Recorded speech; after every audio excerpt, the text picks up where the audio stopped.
E a revista Veja publicou nesta sexta-feira uma matéria com trechos inéditos da delação premiada que o publicitário Marcos Valério fechou com a Polícia Federal, na qual conta detalhes sobre o que seria a relação entre o PT e o PCC, a principal facção criminosa do país. O operador do mensalão afirma que ouviu do então secretário-geral do PT, Silvio Pereira, tudo o que narrou. Segundo Valério, o empresário do ramo dos transportes, Ronan Maria Pinto, chantageava o então presidente Lula para não revelar a relação e que soube da possível chantagem após conversar com Pereira. Fui conversar com o seu Silvio Pereira, né? E o Silvio virou para mim e falou: Marco, o assunto de Santo André é que o Ronan quer revelar que, além dos ônibus, a gente recebia dinheiro de bingos, a gente recebia dinheiro dos peroeiros, e que dentro desse dinheiro de bingos, tá? E eu conversei com o João Paulo Cunha sobre isso também, conversei com o senhor Vigílio Guimarães sobre isso, tá? E que, além disso, no dinheiro dos bingos, os bingos estariam lavando dinheiro do crime organizado e financiando campanha de candidatos a vereadores do PT e de deputados do PT em dinheiro vivo, tá? E crime organizado, leia-se PCC. E revelou que o ex-prefeito de Santo André, assassinado em janeiro de 2022, Celso Daniel, em 2002, melhor dizendo, havia produzido um dossiê relatando quem, dentro dos quadros petistas, estaria sendo financiado de forma ilegal. E o Celso Daniel tinha feito um dossiê mostrando quem era do PT, quem estava sendo financiado e quem tinha pedido para ele para manter, para dar ajuda lá em Santo André, ele como prefeito. Tinha feito um dossiê e esse dossiê sumiu. Não sei, isso eu ouvi de gente do PT. Ao ser questionado sobre a intenção de Celso Daniel em ter produzido o possível dossiê, ele disse que o ex-prefeito achava que o dinheiro seria para outras causas e que não concordava com isso. O Celso Daniel achava que o dinheiro era só para manutenção do partido e a manutenção do presidente e despesas das pessoas da cúpula do partido. Mas o dinheiro já tinha virado uma farra, já estava financiando o vereador de fulano de tal, que o crime organizado tinha interesse, estava financiando o deputado fulano de tal, que o crime organizado tinha interesse. Era isso. E o Celso Daniel não concordava com isso. Após o assassinato do prefeito, Marcos Valério disse que o PT teria afastado os políticos envolvidos com o PCC. Paulo Okamoto, um dos atuais coordenadores da campanha de Lula, foi questionado sobre as acusações de Valério sobre as ligações do partido com a facção criminosa e disse que o questionamento deve ser feito para o pessoal do PCC e que não tem nada para informar sobre. A delação premiada do operador do mensalão, Marcos Valério, foi homologada no Supremo Tribunal Federal pelo ex-ministro Celso de Mello. Você, Fiuza? Olha, Vitor, isso aí é um caso emblemático na política brasileira.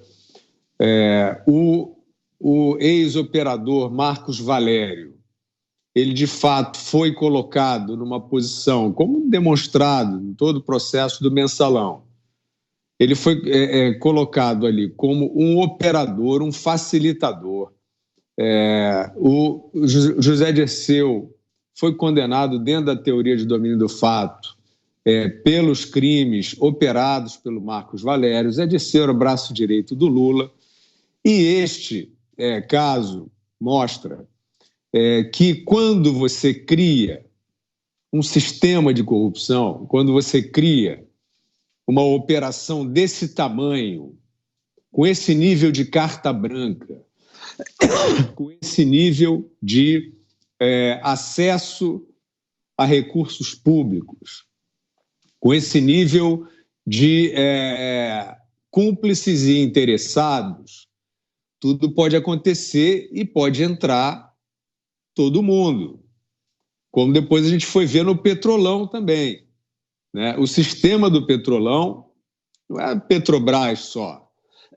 Ele se iniciou ali de uma maneira em relação a certas diretorias da Petrobras. Depois a gente viu o nível de ação, por exemplo, assumida pelo João Vacari Neto, né, que foi seguindo um pouco essa linha do que era o Marcos Valério, junto com o Delúbio Soares. Ou seja, tem os prepostos ali do grupo político do partido, do presidente, e eles vão operar da maneira que eles acharem melhor. O Marcos Valério, nesse depoimento, está falando, né, sobre os serviços públicos, em que, né, vários deles, em que o sistema foi entrando, né, em que a propina, a oportunidade, né, aquilo vira uma indústria. E eles vão se expandindo pela máquina. Por isso que a gente sabe que na esfera federal, isso aí ainda era uma esfera municipal, né? Já falamos, o olho do PT cresceu rápido. Toda essa historinha aí de ideologia, de panfletagem, de supostas causas, rapidamente virou gula por dinheiro público. Viram como era fácil, viram como os cofres são cheios, mesmo de pequenas prefeituras. E saíram lá desde o Valdomiro, aí passamos pelo Valério, Delúbio, Vacari, Bunlai, tem um laranjal inteiro que eles foram colocando, diretoria da Petrobras, se meteram no BNDES também para induzir processos, né? Então, a presença do PCC, ou de integrantes do PCC nisso aí, é claro que a gente tem que ver uma investigação, tem que se chegar a uma cumplicidade real, mas não é nada inverossímil, não é nada difícil, porque, como eu falei, o esquema é uma esponja, ele vai se tornando algo tão permeável aos picaretas em órbita que vai chegando todo mundo. E é claro que o crime organizado está sempre de olho em vantagens e espaços na política. O que a gente sabe é que do PCC nós já vimos escuta telefônica, eles reclamando no período em que a vida começou a ficar um pouco mais difícil para determinadas ações deles ou para a administração de isolamento de lideranças, por exemplo. E aí tem aquela famosa frase que ele dizia que na época do PT tinha um diálogo cabuloso lá com os representantes do partido no governo. Então, eu não estou aqui, não vamos especular nunca, né, sobre uma relação institucional do PT com o PCC, mas a gente sabe que, sim, nesta bacia das almas aí da corrupção, das oportunidades de negócio, com certeza houve aí confluências desse tipo, fora as denúncias aí de relações externas, internacionais, que ainda estão em avaliação, mas que evidentemente têm denúncias, sim, de líderes internacionais, de máfia contra o PT. Se o Brasil, Vitor, tivesse, os homens da lei tiverem aí a temperança, a perseverança, eles têm muito a descobrir, muito mais ainda a descobrir sobre o que foi a passagem do PT pelo poder, porque, de fato, eles abriram diversos tentáculos de corrupção no Brasil. Bom, e é sobre isso a nossa enquete de hoje. A pergunta já está no ar lá no nosso site. Você acredita na relação entre PT e PCC delatada por Valério? Sim ou não? É a nossa enquete desta sexta no ar lá em www.jovempan.com.br. Você, Ana?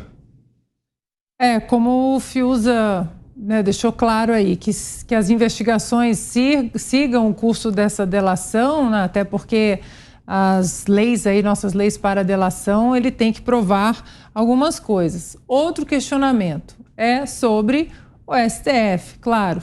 Até quando esse caminho dessa delação bombástica do Marcos Valério delatando relação do PT com o PCC, Até quando o STF não vai interferir nessa delação e proteger o partido de estimação da corte, de uma corte que deveria ser apenas constitucionalista, mas que se tornou uma corte criminalista, uma corte ativista, militante e política?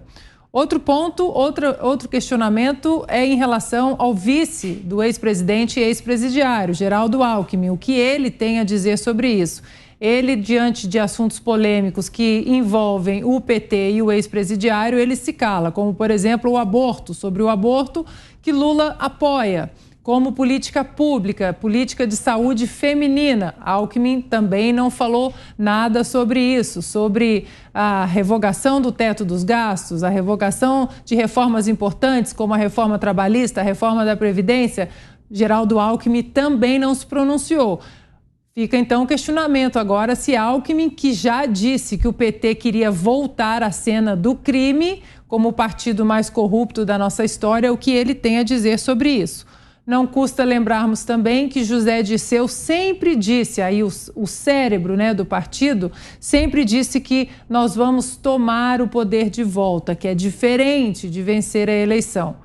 E para finalizar, não custa a gente colocar na tela, a gente lembrar que em 2016, um tweet que foi recentemente apagado, o PT tuitou, #ministro golpista, Alexandre de Moraes advogou para o PCC e maquiou dados de letalidade policial. Fica o último questionamento ao senhor Alexandre de Moraes, o que ele tem a dizer sobre isso. Mota. Esse é um assunto gravíssimo, ao qual todo brasileiro precisa prestar atenção. Eu vou me socorrer aqui do meu dossiê, porque é tanta informação e tão grave que às vezes a gente fica até confuso. Olha, na minha opinião, o Congresso tinha que abrir imediatamente uma CPI sobre isso. O STF deveria dar 5 dias ao PT para explicar esse caso. Ou quem sabe, o STF poderia até abrir de ofício um inquérito sobre isso. Porque é uma declaração muito grave. Mas vamos só rever os fatos. Primeiro, há poucos dias, saiu uma notícia de que o contador do Lula é suspeito de lavar dinheiro para o PCC. Foram 16 milhões lavados através da loteria, né? O contador teria ganho 50 vezes na loteria. Até algumas pessoas comentaram no Twitter, que bonito ver um contador que ama tanta contabilidade assim. Ganhou 50 vezes na loteria e continua trabalhando como contador. Depois, uma declaração do próprio candidato, feita com orgulho na frente de uma multidão, quer dizer, multidão em termos, né? De que ele teria ajudado na libertação dos sequestradores de Abílio Diniz. Olha, existem poucos crimes tão repugnantes quanto o crime de sequestro. Depois, uma declaração, essa já foi dada há um pouco mais de tempo, de que foi mais ou menos assim, eu não posso ver um jovem sendo violentado pela polícia só porque roubou um celular para tomar uma cervejinha.